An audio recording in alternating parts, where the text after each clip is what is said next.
Hello and namaste. Do you know there is a pea-sized gland? Is your brain control functions all other activities, so known as is a pituitary glands.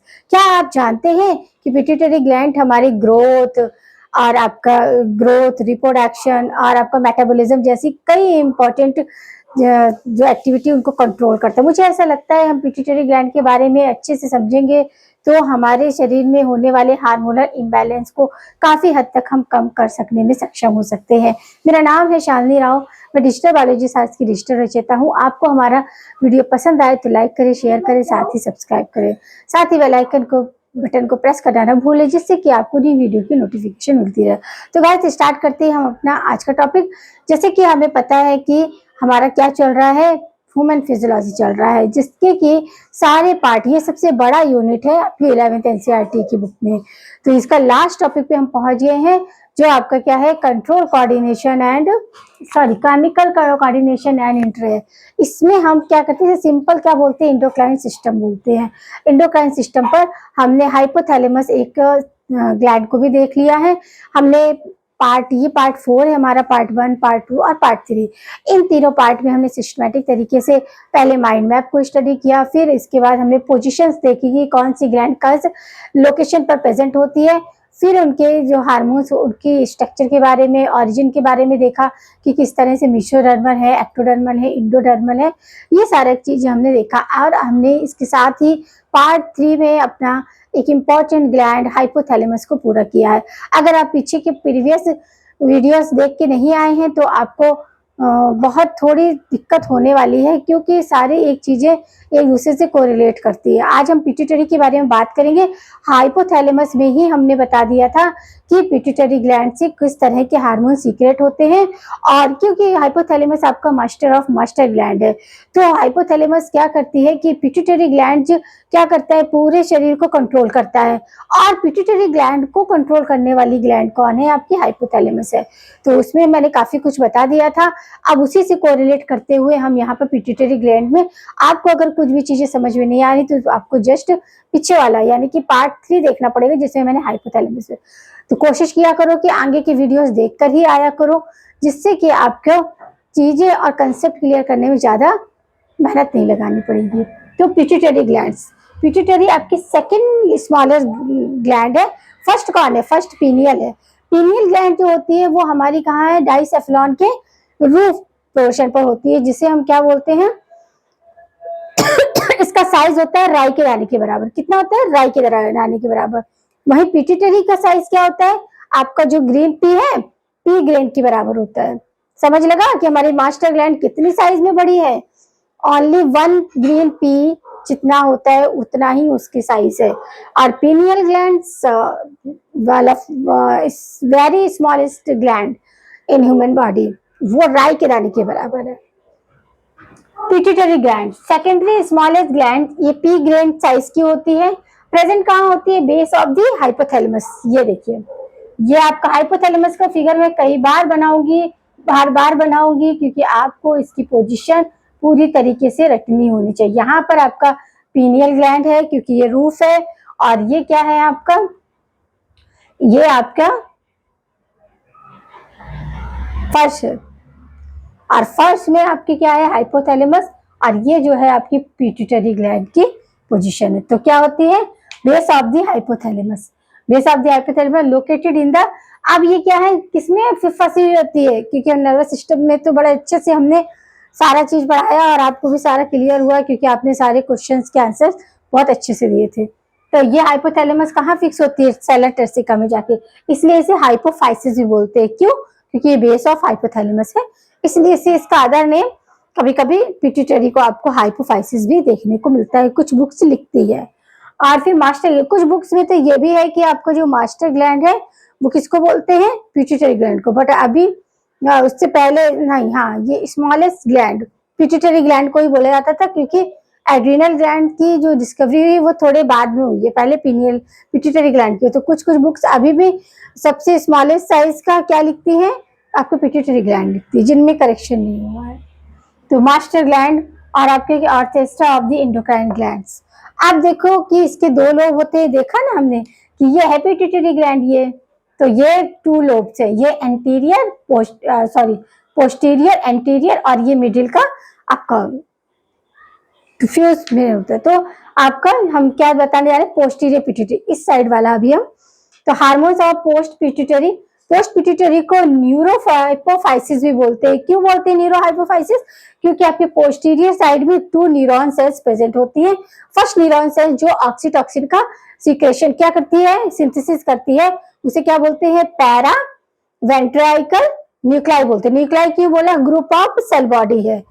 और आपका दूसरी जो nerve cell होती है वो होती है Supro optical nerve nuclei, और इनको हमने ये आपके ऑक्सीट या फिर आप एडीएच का सिक्रेशन करती है। ये दोनों नीचे आते हैं पोस्टीरियर पिट्यूटरी पार्ट में, और वहां पर क्या है आपका ऑक्सीटॉक्सिन और आपका एडीएच को स्टोर करते हैं, क्योंकि सिंथेसाइज होता है हाइपोथैलेमस में, स्टोर और सीक्रेट होता है आपका पोस्ट पिट्यूटरी ग्लैंड। सॉरी, तो पहला आपका क्या है, ऑक्सीटॉक्सिन है। ऑक्सीटॉक्सिन को हम क्या बोलते हैं, ये समझ आया कि पोस्ट पिट्यूटरी ग्लैंड को हमने हाइपोफाइसिस क्यों बोला है, क्योंकि यहाँ पर नर्व सेल्स प्रेजेंट होती है जिनमें की क्या होता है, सिंथेसाइज होता है और आपका स्टोर एंड रिलीज का काम। ऑक्सीटॉक्सिन पहला हार्मोन, ऑक्सीटॉक्सिन यानी कि इसे लव हार्मोन भी बोलते हैं। अब ये लव हार्मोन ऐसा नहीं कि माँ और बच्चे के बीच, फादर के बीच में भी होता है, कोई 2 पर्सन है उनके बीच जो भी रिलेशन है तो वो बॉन्डिंग रिलेशन, ये तो इसलिए इसे बॉन्डिंग हार्मोन्स ही बोलते हैं, लव हार्मोन्स ही बोलते हैं, बॉन्डिंग हार्मोन्स ही बोलते हैं। अब ये मत समझ लो कि पेरेंट्स के बीच ही आपका बॉन्डिंग हार्मोन्स होता है, वो अच्छे दोस्त के बीच भी हो सकता है। तो आपका लव हार्मोन्स या बॉन्डिंग हार्मोन्स, इसे बर्थ हार्मोन्स ही बोलते हैं। इसके 2 रीजन है इसे बर्थ हार्मोन्स क्यों बोलते हैं, क्योंकि पहला तो क्या होता है कि ये पास्चुरेशन में हेल्प करता है। ऑक्सीटॉक्सिन क्या करता है कि जो हमारी प्यूबिक गर्डिक है उसको रिलैक्सेशन करने में हेल्प करता है, role play in relaxation of pubic girdle. Pubic girdle का स्ट्रक्चर याद है सबको, तो वो वहां पर उसको करता है। और दूसरा होता है कि कॉन्ट्रैक्शन करता है smooth muscles of uterus. Uterus में आपका 3 टाइप ऑफ मसल्स थी, एपिमेट्रियम, इंडोमेट्रियम और आपका क्या था, मियोमेट्रियम। मियोमेट्रियम की को कॉन्ट्रैक्ट करती, वहां पे सारी सेल्स कैसी होती है, मसल्स आपकी क्या होती है, स्मूथ होती है, उनको कॉन्ट्रैक्ट कराती है, जिससे क्या होता है कि मेट्रोमीटियम जो उसमें रिलैक्सेशन क्या होता है, लेबर पेन स्टार्ट होता है। समझ लगा, ये क्या होता है, बर्थ एंजाइम भी बोलते हैं, बर्थ हार्मोन भी बोलते हैं। क्यों? क्योंकि ये क्या करती है, रोल प्ले करती है आपका किसको रिलैक्सेशन कराने में, आपका प्यूबिस गर्डिक को और प्लेविस गर्डिक को, और साथ ही साथ आपकी जो यूटेरस की लेयर होती है, यूटेरस की लेयर याद है ना, एपीमेट्रियम, इंडोमेट्रियम और म्योमेट्रियम, इनको कॉन्ट्रैक्ट कराती है जिससे कि आपका लेबर फिनिश्ड। और जो प्लेविक और फिर पेल्विक गर्डिक वो पास्चुरेशन में हेल्प करती है। फिर इसे मिल्क इंजेक्शन हार्मोन भी बोलते हैं। क्यों? क्योंकि ये मिल्क लेट डाउन फैक्टर होता है, इसलिए से मिल्क आपका मिल्क हार्मोन भी बोलते हैं। अब आया आपको दूसरा ये क्या है, एडीएच है, वैसोप्रेसिव। ये क्या करता है, reabsorption of water from the DH and connective tissue, तो डीटीसी एंड कनेक्टिव टिश्यू। फिर है कंसंट्रेशन ऑफ यूरिन का कंसंट्रेशन बैलेंस रखता है। वाटर रिटेंशन हार्मोन, ये क्या करते हैं, यूरिया में वाटर की क्वांटिटी ज्यादा ना जाए इसलिए वाटर को रिटेन करने का काम भी कौन करता है, आपका वैसोप्रेसिन करता है, वैसोप्रेसिन करता है। समझ आया कि आपके जो पोस्ट इंटीरियर पार्ट में पिट्यूटरी के 2 हार्मोन्स प्रेजेंट थे वो क्या हेल्प करते हैं, ऑक्सीटॉक्सिन जिसे कि आप लव हार्मोन भी बोलते हैं, बॉन्डिंग हार्मोन भी बोलते हैं, बर्थ हार्मोन भी बोलते हैं, और मिल्क इंजेक्टिंग हार्मोन भी बोलते हैं। क्यों बोलते हैं, अभी से बर्थ हार्मोन्स क्यों बोलते हैं, क्योंकि ये हेल्प करता है किसको, आपका रिलैक्सेशन कराने में, प्लेविस गर्डिक को, और पास्चुरेशन की जो एक्टिविटी होती है वो इसलिए हो जाती है। सेकंड करता है relaxation of the uterus wall. Uterus की 3 टाइप ऑफ वॉल्स होती है जो कि स्मूथ मसल से कनेक्ट होती है, स्मूथ मसल की बनी हुई होती है, उनमें कॉन्ट्रैक्शन रखता है, लेबर पोर्न होता है। समझ आया। अब हम देखेंगे इसके इसके पिट्यूटरी ग्लैंड के ये पोस्टीरियर एंटीरियर पार्ट के हार्मोन्स देखेंगे। क्या देखेंगे, पिट्यूटरी ग्लैंड के एंटीरियर पार्ट में कौन कौन से हार्मोन्स होते हैं। ये पोस्टीरियर पार्ट के हो गए, ये आपका है, तो ये क्या है, यहाँ से डिवाइडेशन होता है, मिडिल लोब है, ये आपका पोस्टीरियर और ये आपका क्या है, इंटीरियर। अब हम देखेंगे कि हमारे पिट्यूटरी पार्ट के जो पिट्यूटरी ग्लैंड है उसमें कितने लोब होते हैं। तो पिट्यूटरी ग्लैंड में लोब आपके 3 टाइप होते हैं। एक इंटीरियर लोब होता है, इंटरमीडिएट लोब होता है और पोस्टीरियर लोब होता है। इंटीरियर लोब और आपका एंटीरियर लोब ये दोनों क्या मर्ज हो जाते हैं। मर्ज होके क्या करते हैं कि आपका 5 टाइप ऑफ हार्मोन्स बनाते हैं, जो कि क्या है आपका सिंथेसाइज होते हैं पार्ट डिस्टलाइज में, पार्ट ट्यूबरलाइज एक भी तरह का हार्मोन्स आपके नहीं बनाता है, जबकि पार्ट इंटरमेटिव क्या बनाता है, 1 हार्मोन्स बनाता है एमएसएच। इस तरह आपके लोब ऑफ पिट्यूटरी ग्लैंड में कितने होते हैं। जो आपका एंटीरियर लोब है और आपका इंटरमीडिएट लोब है, वो आपको स्ट्रक्चर बताया था ना मैंने ऐसे करके। ये आपका इंटरमीडिएट लोब है, ये आपका एंटीरियर है, ये क्या है एंटीरियर है, ये इंटरमीडिएट है और ये आपका क्या है पोस्टीरियर पार्ट है। एंटीरियर पार्ट में 5 टाइप ऑफ एंजाइम्स सीक्रेट होते हैं और आपका इंटरमीडिएट में कोई भी नहीं। ये दोनों मर्ज हो जाते हैं, ये दोनों मर्ज हो जाते हैं और 5 डिफरेंट टाइप ऑफ एंजाइम्स को ये हार्मोन्स को रिलीज करते हैं। Sorry, no enzyme hormones release करते हैं, सिंथेसाइज होते हैं पार डायलिसिस में आपका। और इसमें 4 हार्मोन्स होते हैं और पार्ट ट्यूबरलाइसिस में कोई भी हार्मोन रिलीज नहीं होता है और पार्ट इंटरमेटिव में 1 हार्मोन होता है एमएसएच।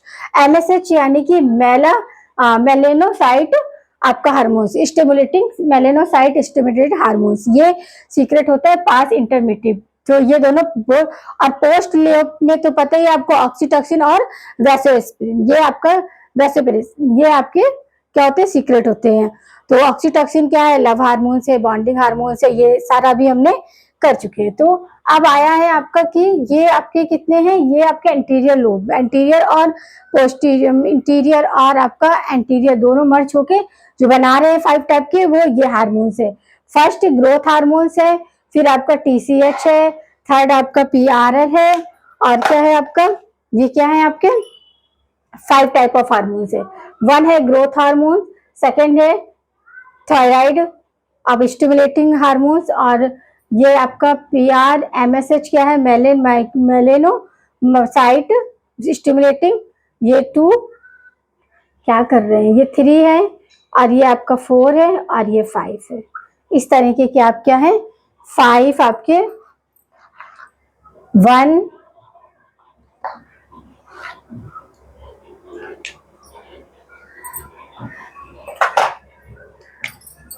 ये 1 हार्मोन्स है, 2 हार्मोन्स, 3, 4 और 5 ये हार्मोन्स आपके क्या होते हैं रिलीज होते हैं। तो आपके क्या हार्मोन्स रिलीज होते हैं इस तरह के।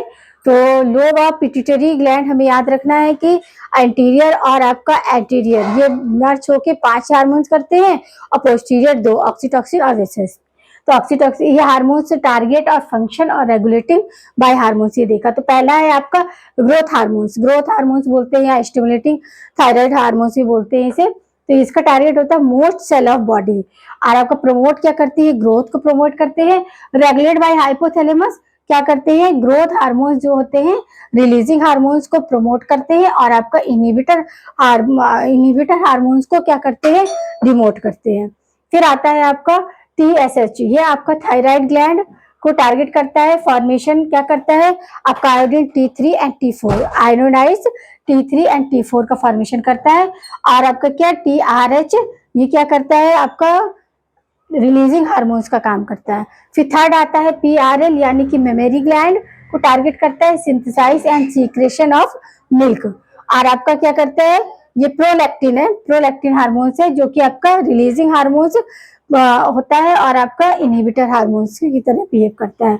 एमएसएच यानी कि मेलेनोसाइट स्टिमुलेटिंग, ये मेलेनोसाइट को टारगेट करता है, सिंथेसाइज ऑफ मेलेनोनिज्म इसको सिंथेसाइज करता है एमएसएच। ये भी आपका रिलीजिंग फैक्टर होता है और रिलीजिंग इनहिबिटर होता है। इसी के साथ आपका क्या होता है एसीएच यानी कि एड्रीनोकॉर्टिन ट्रोपिक हार्मोन्स, ये टारगेट करता है किसको सिंथेसाइज, ये एड्रीनल कॉर्टेक्स को टारगेट करता है। एड्रीनल ग्लैंड बताया था हमने 2 पार्ट होते हैं एड्रीनल कॉर्टेक्स और एड्रीनल आपका मेड्यूला। तो ये एड्रीनल कॉर्टेक्स को क्या करता है टारगेट करता है सिंथेसाइज ऑफ ग्लूकोकॉर्टिकॉइड, ये याद रखना है ग्लूकोकॉर्टिकॉइड और सेक्स कॉर्टिकॉइड ये आपके यहाँ एड्रीनल कॉर्टेक्स पार्ट में ही आपके क्या होते हैं फॉर्मेट होते हैं।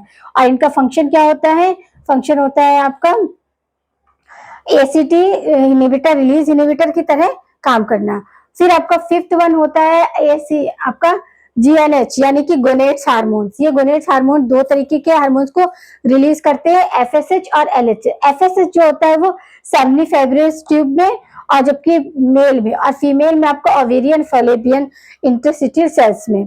यही आपका LH जो है, LH हार्मोन्स है, वो मेल में लैडिंग सेल में टारगेट करता है और फीमेल में ग्राफियन फॉलिकल को टारगेट करता है। क्या ही करता है फिर, स्पर्मेटोजेनेसिस मेल में होती है और फीमेल में oogenesis के लिए रिस्पॉन्सिबल होता है।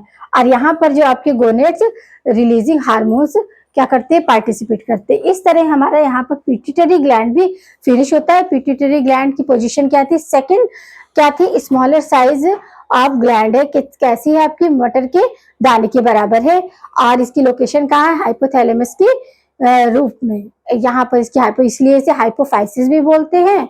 और क्या है ये, मतलब थ्री पार्ट में इसके लोब डिवाइड होते हैं, एंटीरियर पार्ट, इंटरमीडिएट पार्ट और आपको पोस्टीरियर। जो एंटीरियर पार्ट और इंटरमीडिएट लोब जो होते हैं वो मर्ज हो जाते हैं, 5 डिफरेंट टाइप्स ऑफ हार्मोन्स को सीक्रेट करते हैं। कौन कौन से, आपका ग्रोथ हार्मोन्स है, TSH है, और PRL है, MSH और आपका ACTH और गोनेट्स, ये सारे के रिलीज है। और वहीं आपका पोस्टीरियर लोब जो होता है वो सीक्रेट करता है 2 टाइप के हार्मोन्स को। पहला होता है ऑक्सीटॉक्सिन और दूसरा होता है वेसोप्रेसिन। ऑक्सीटॉक्सिन बारे में ये हमने यहाँ पर डिटेल कर लिया है। तो अभी आपको क्या करना है, अच्छे से नोट्स बनाने हैं और अपनी सारी चीजों को कंटिन्यूशन। आपका 2 ग्लैंड्स यहाँ पर फिनिश होती है, नेक्स्ट पार्ट में हम पिनियल ग्लैंड्स लेकर आएंगे, या फिर आपका जो अदर थायराइड ग्लैंड या कुछ भी ये ग्लैंड लेकर आएंगे। तो दोस्त आपने अच्छे से कंप्लीट कर लिया है। और ये पार्ट 4 था। तो अभी तक हमारे 4 पार्ट में, पार्ट 1 में हमने पूरा माइंड मैप आपको बताया, फिर आपकी पोजीशन बताई कि पूरे ह्यूमन बॉडी में कहाँ कहाँ कौन सी ग्लैंड की पोजीशन होती है, ये देखा हमने। इसके बाद हमने क्या ही देखा, हमने ये देखा कि उनमें कहाँ पर कौन सी ग्लैंड बाइलोब है, किनका पोजीशन किस डायरेक्शन में है। ब्रेन हमारे जो हेड पोर्शन में वहाँ पे 3 है, और आपके नेक पोर्शन में 2 ग्लैंड प्रेजेंट है, थोरेक्स में आपके कितनी है, 3 4, ऐसी कुल मिला के हमारे पास 9 होती है, 9 ग्लैंड्स होती हैं जिनकी पोजीशन और लोकेशन आपको हमने आइडेंटिफाई कराई। और फिर इसके बाद हार्मोन्स भी, कौन से हार्मोन्स रिलीज कर रहे हैं, किस तरह फंक्शन कर रहे हैं, अभी आगे और इसमें पढ़ेंगे जो हम डिसऑर्डर और उनके फंक्शन के बारे में जानेंगे। तो आपको ऐसे ही सिस्टमेटिक तरीके से पढ़ाई करनी है। ये टॉपिक भी ह्यूमन फिजियोलॉजी पूरा ही आपका 40% मार्क को कवर करता है, सबसे बड़ा टॉपिक भी है, और ये सबसे ज़्यादा एग्जाम में आपने क्वेश्चन के आंसर्स को कवर भी करता है, सबसे ज़्यादा मार्क्स को कवर करता है। तो आपको अच्छे तरीके से सिस्टमेटिक तरीके से क्या करना है, अपनी रेगुलेट वे में पढ़ाई करनी है।